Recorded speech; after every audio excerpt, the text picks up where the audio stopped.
చాలామంది వాళ్ళ ఇల్లు స్థలాలలో అంటే ఇల్లుని కట్టుకోబోయే ముందే కరెక్ట్‌గా ప్లాన్ చేసుకొని మరి రకరకాల షేప్స్‌లో ఇల్లులు కట్టుకుంటూ ఉంటారు.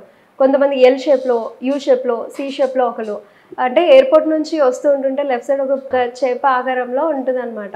అలా ఇక్కడ చూసిన హైదరాబాద్‌లో చూసినా రకరకాలుగా ఉంటాయి. డిఫరెంట్ డిఫరెంట్ షేప్స్‌లో. చాలా డిఫరెంట్ టేస్ట్స్ ఉంటూ ఉంటాయి చాలామందికి. అసలు వాస్తు ప్రకారం ఇన్ని రకరకాల షేప్‌లలో ఇల్లులు కట్టుకోవచ్చంటారా? చేప ఆకారంలో కట్టింది అది ఫిషరీస్ డిపార్ట్మెంట్ వాళ్ళు కట్టిన ఒక మోడల్.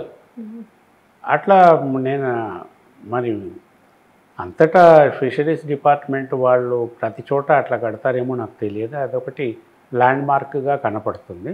అయితే మీరు అడిగిన L shape, U shape, C shape ఇళ్ళు ఏవైతే ఉంటాయో అవన్నీ కూడా కట్టుకోవచ్చు. కానీ ఏ విధంగా కడుతున్నారు అన్నది అక్కడ ఆలోచించవలసినటువంటి విషయం. మనకి ఎల్ షేప్ అన్నారు ఫర్ ఎగ్జాంపుల్.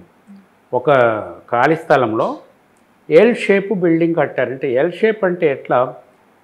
ఆ కట్టడం ఏదైతే ఉందో ఆ మొత్తము స్థలానికి పశ్చిమం వైపుకి, దక్షిణం వైపుకి మాత్రమే కట్టి ఉత్తరానికి, తూర్పుకి ఖాళీగా వదిలేయటం. అప్పుడు ఇది ఒక ఎల్ షేప్లో తయారవుతుంది. అయితే ఇటువంటివన్నీ కూడా కొన్ని ఇన్స్టిట్యూషన్స్ ఇట్లా కడతారు. ఇల్లులు ఇట్లా కట్టేది చాలా తక్కువ.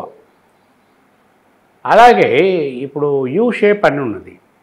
యూ షేప్ అంటే 3 వైపులు కడతారు ఖాళీ స్థలంలో. చతురస్రాకారపు లేదా దీర్ఘ చతురస్రాకారపు ఖాళీ స్థలంలో దక్షిణము, పడమర తప్పకుండా కడతారు. ఇంకొక దిక్కు తూర్పు కట్టేసి ఉత్తరం వదిలేయటం, లేదా ఉత్తరాన్ని కట్టి తూర్పు వదిలేస్తారు. ఇది మీకు యూ షేప్ లేదా సి షేప్ అవుతుంది. రోడ్డు తూర్పుకి ఉందనుకోండి, తూర్పుకి మాత్రం కట్టకుండా లోపల మిగతా 3 దిక్కుల్లో కట్టేస్తారు. ఇది యూ షేప్ అనుకోవచ్చు, దీన్ని సి షేప్ అని కూడా అనుకోవచ్చు. అలాగే మనకి ఉత్తరం రోడ్డు ఉందనుకోండి, ఉత్తరం వదిలేసి పశ్చిమం, దక్షిణము తర్వాత ఉత్తరం కడతారు. అంటే ఈ యూ షేప్లో కట్టినప్పుడు పశ్చిమ దిక్కులో నిర్మాణం తప్పకుండా ఉంటుంది, దక్షిణం దిక్కులో నిర్మాణం తప్పకుండా ఉంటుంది. 3వ దిక్కు నిర్మాణం ఏదైతే ఉంటుందో అది ఐదర్ ఈస్ట్ ఆర్ నార్త్ అవుతుంది. ఇట్లా యూ షేప్లో కూడా కట్టుకోవచ్చు. ఇంకా ఒకటి ఉంది మీరు అడగలేదు, అది ఓ షేప్. అంటే 4 వైపులో చతురస్రాకారంలో 4 వైపులో కట్టేసి మధ్యలో ఖాళీ స్థలం వదిలేస్తారు. ఇట్లా మనకు అపార్ట్మెంట్ కల్చర్స్లో చాలా ఉన్నాయి ఇటువంటివి.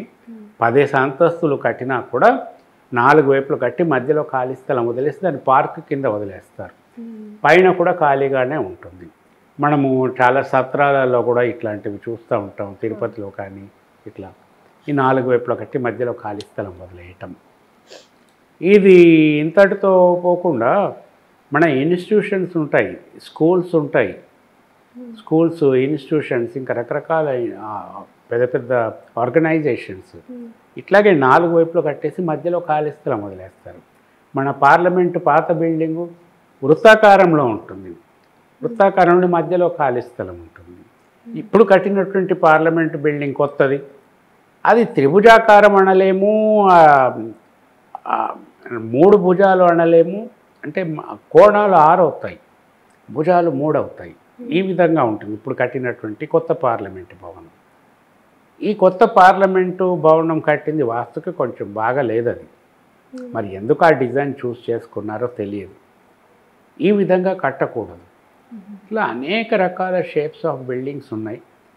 అందులో ఇందాక మనం పేర్కొన్నవి కట్టవచ్చు, మంచి ఫలితాలను ఇస్తాయి, కొన్ని మంచి ఫలితాలను ఇవ్వవు.